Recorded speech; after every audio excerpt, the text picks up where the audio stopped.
स्नेही विद्यार्थियों, आज हम ध्वनि नियम की चर्चा करेंगे कि ध्वनि नियम किसे कहते हैं, उसकी क्या परिभाषा है, किन परिस्थितियों में ध्वनि नियम बनाए जाते हैं। वैसे तो नियम का अधिकार प्रयोग प्राकृतिक नियम के लिए होता है जो किसी विशेष वस्तु आदि के संबंध में लागू होते हैं। यदि विशेष परिस्थितियों में पड़कर कोई क्रिया समय और स्थान की सीमा तोड़कर सर्वदा घटित हुआ करती है तो उसे प्राय नियम की संज्ञा देते हैं।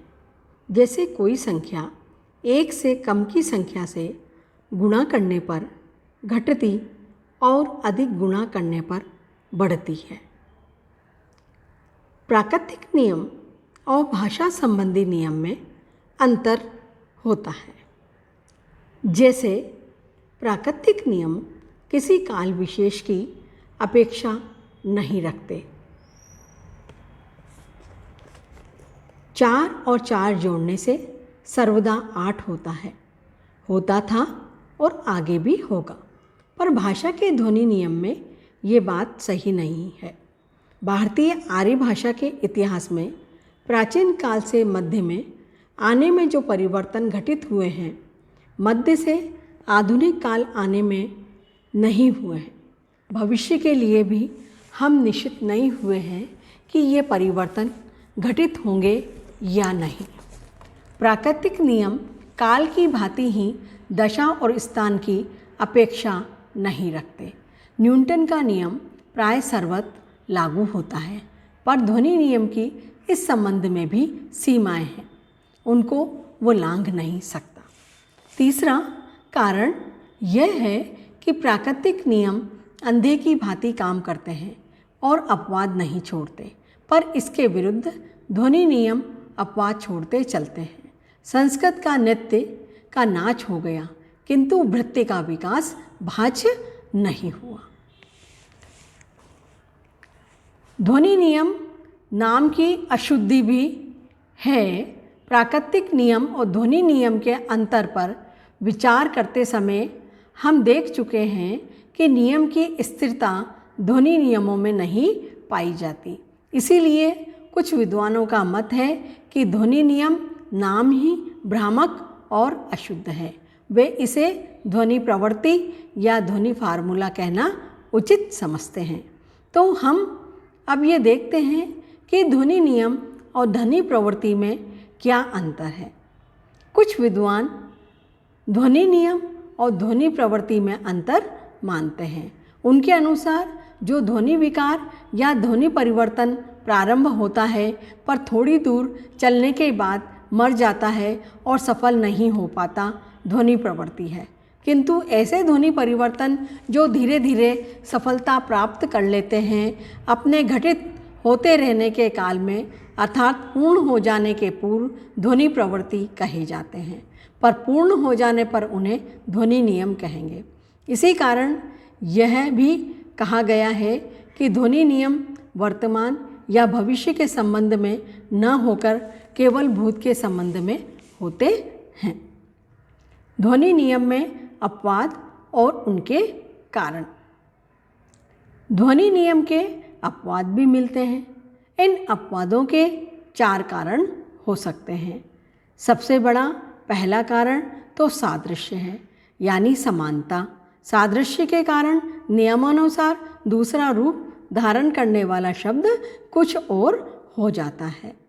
दूसरा कारण अन्य शब्दों से, अन्य भाषा से शब्दों का उधार आना। बहुधा काल के आए विदेशी शब्दों में ध्वनि नियम लागू नहीं होते।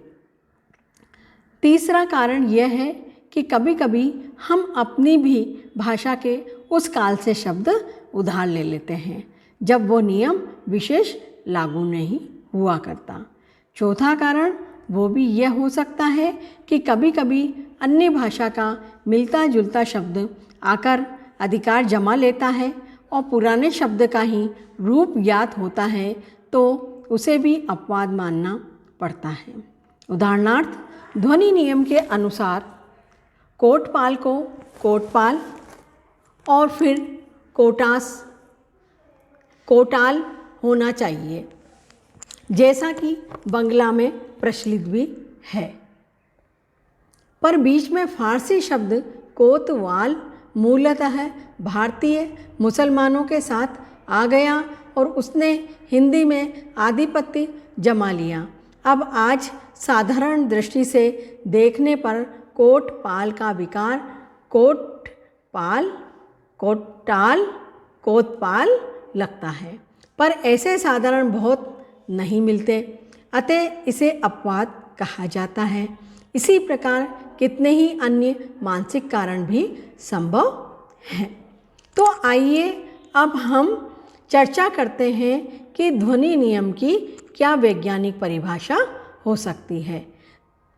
किसी विशिष्ट भाषा की कुछ विशिष्ट ध्वनियों में किसी विशिष्ट काल और कुछ विशिष्ट दशाओं में हुए नियमित परिवर्तन या विकार को उस भाषा का ध्वनि नियम कहते हैं।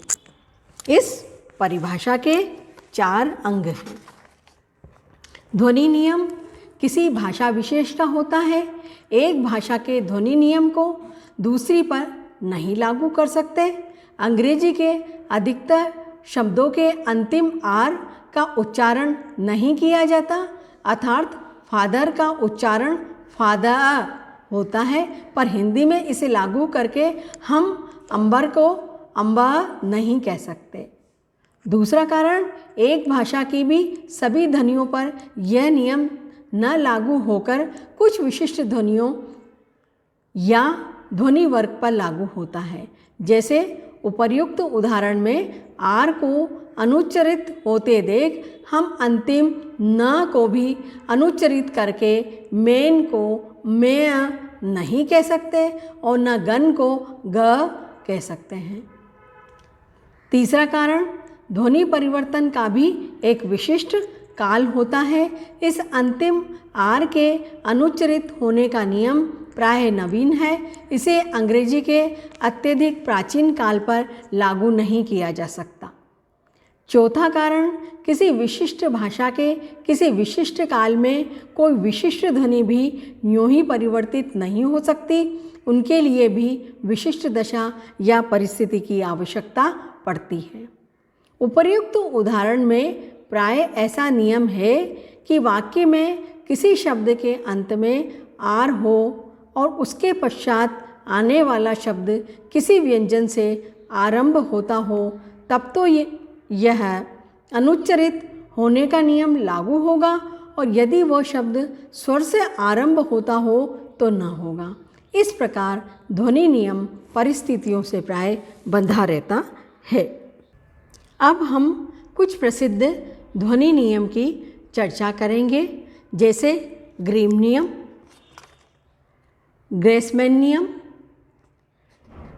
बर्नर नियम, तालव्य नियम। अब हम ग्रीम नियम की कुछ विशेषताओं को रेखांकित करते हैं और समझते हैं। इस नियम की ओर संकेत करने वाले 2 व्यक्ति ईहरे और डेनिश विद्वान रेस्क हैं, पर इन लोगों ने संकेत मात्र किया था। इसकी पूरी विवेचना और छानबीन करने वाले अध्येता जर्मन भाषा के महान पंडित याकोब ग्रीन हैं। आपने 1819 में जर्मन भाषा का एक व्याकरण प्रकाशित किया। सन 1822 में उसके दूसरे संस्करण में इस नियम का विवेचन किया। इनके ही नाम पर इस नियम का नाम ग्रीम नियम है। इस नियम का संबंध भारोपीय स्पर्शों से है जो जर्मन भाषा में परिवर्तित हो गए थे। इसे जर्मन भाषा का वर्ण परिवर्तन भी कहते हैं। जर्मन भाषा का यह वर्ण परिवर्तन 2 बार हुआ। प्रथम वर्ण परिवर्तन ईसा से कई सदी पूर्व हुआ था और दूसरा वर्ण परिवर्तन उत्तरी जर्मन लोगों से एग्लो सैक्सन लोगों के पृथक होने के बाद लगभग 7वीं सदी में हुआ। दोनों ही का कारण जातीय मिश्रण कहा जाता है। प्रथम वर्ण परिवर्तन। प्रथम वर्ण परिवर्तन में कुल मूल भारोपीय भाषा के कुछ स्पर्श परिवर्तित हो गए, जिन्हें तालिका रूप में हम यूँ समझ सकते हैं। क भारोपीय मूल भाषा के घोष महाप्राण स्पर्श घ ध भ, जर्मनिक में घोष अल्पप्राण ग द ब हो गए। भारोपीय मूल भाषा के घोष अल्पप्राण ग द ब, जर्मनिक में अघोष अल्पप्राण क त प हो गए। भारोपीय मूल भाषा के अघोष अल्पप्राण क त प, जर्मनिक में संघर्षी अघोष महाप्राण ख व फ यानी घ ध भ हो गए। मूल भारोपीय भाषा के ये व्यंजन संस्कृत तथा ग्रीक आदि में सुरक्षित हैं, अतः उदाहरण के लिए मूल के स्थान पर संस्कृत या ग्रीक शब्द लिए जा सकते हैं। इसी प्रकार परिवर्तित स्पर्शों को दिखलाने के लिए जर्मनिक वर्ण की अंग्रेजी भाषा के शब्द लिए जा सकते हैं, जैसे संस्कृत में घ से ग, हंस दुहिता अंग्रेजी में वही गूंज, ग का डा, दर डॉटर, ध से द विधवा अंग्रेजी में विडो, भ से ब भ्र भ्रात बी ब्रदर, ग से का गो योग अंग्रेजी में काऊ ढोक, द से त द्वो दशन अंग्रेजी में टू टेन, ब से प इनका संस्कृत में उदाहरण नहीं मिलता। आदि भाषा में स्लेव का अंग्रेजी में स्लिप, क से ख कद वाट अंग्रेजी में, त से थ दंत अंग्रेजी में टूथ, प से फ पिता अंग्रेजी में फादर। उपयुक्त उदाहरणों में कहीं कहीं एक ही शब्द दो भाषाओं में दो अर्थ रखता दिखाई पड़ रहा है, पर इसका अर्थ ये नहीं है कि दोनों भिन्न भिन्न शब्द हैं। अर्थ परिवर्तन के प्रकरण में हम देखेंगे कि किस प्रकार शब्दों का अर्थ कभी कभी बहुत दूर चला जाता है। द्वितीय वर्ण परिवर्तन। प्रथम वर्ण परिवर्तन में मूल भाषा से जर्मनिक भाषा भिन्न हुई थी, पर इस द्वितीय में जर्मन भाषा के ही दो रूप उच्च जर्मन व निम्न जर्मन में यह अंतर पड़ा। बात यह हुई कि निम्न जर्मन वाले अंग्रेज आदि विकास के पूर्व ही वहाँ से हट गए, अतः उनमें तो कोई अंतर नहीं पड़ा, पर उच्च जर्मन वाले जो वहीं थे द्वितीय परिवर्तन के शिकार हुए, और फल ये हुआ कि उच्च और निम्न जर्मन की कुछ ध्वनियाँ भिन्न भिन्न हो गई। निम्न जर्मन की प्रतिनिधि अंग्रेजी को मानकर हम कुछ उदाहरण ले सकते हैं। निम्न जर्मन अंग्रेजी प का फ, डीप, उच्च जर्मन में टीफ, ट का टस फूट अंग्रेजी में, उच्च जर्मन में फस, क का ख योग याक हो गए। इन दोनों परिवर्तनों की वर्ण परिवर्तन की समीक्षा के अंतर्गत हम कह सकते हैं कि प्रथम और द्वितीय वर्ण परिवर्तन के संबंध में ग्रिम ने जो तालिका दी थी वो कुछ इस प्रकार है। आप देख सकते हैं तालिका। मूल भाषा आदि जर्मनिक, उच्च जर्मन। मूल भाषा में घ ध भ, आदि जर्मनिक में ग द ब, उच्च जर्मन में वही आकर क त प हो गए। ऐसे ही ग द ब मूल भाषा में, आदि जर्मनिक में आकर क त प और उच्च जर्मन में आकर ख थ फ हो गए। क त प मूल भाषा में, आदि जर्मनिक में ख थ फ और उच्च जर्मन में ग द ब हो गए। इस प्रकार हम देखते हैं कि नियम बहुत सुलझा हुआ दिखाई पड़ता है। हिंदी तथा अंग्रेजी के बहुत से विद्वानों ने इसे इसी रूप में स्वीकार किया है, किंतु यथार्थतः बात ऐसी नहीं है। दोनों परिवर्तनों में इस प्रकार की समानता नहीं है जैसी ग्रिम ने दिखलाने की कोशिश की थी। यहाँ तालिका में दिया गया प्रथम वर्ण परिवर्तन अपवादों के रहते हुए भी ठीक है, पर द्वितीय के उदाहरण ठीक इस रूप में नहीं मिलते, साथ ही इसके अपवाद भी बहुत हैं। ग्रिम ने द्वितीय वर्ण परिवर्तन के उदाहरण इसी रूप में इकट्ठा करने का प्रयास किया, पर उसे अपेक्षित सफलता न मिली। प्रथम वर्ण परिवर्तन के साथ द्वितीय परिवर्तन का शुद्ध रूप जो वस्तुतः मिलता है वो कुछ इस प्रकार का हो सकता है। आप तालिका देखिए।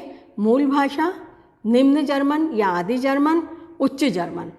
मूल भाषा में ग, GH, ध, भ। निम्न जर्मन में ग, द, ब। उच्च जर्मन में X, T, X। मूल भाषा में ग, द, ब। निम्न जर्मन में क, त, प। उच्च जर्मन में X, Z, SS, SZ, F। मूल भाषा में क, त, प। निम्न जर्मन में ख, थ, फ और उच्च जर्मन में X, D, ST, X हो गए। धन्यवाद विद्यार्थियों।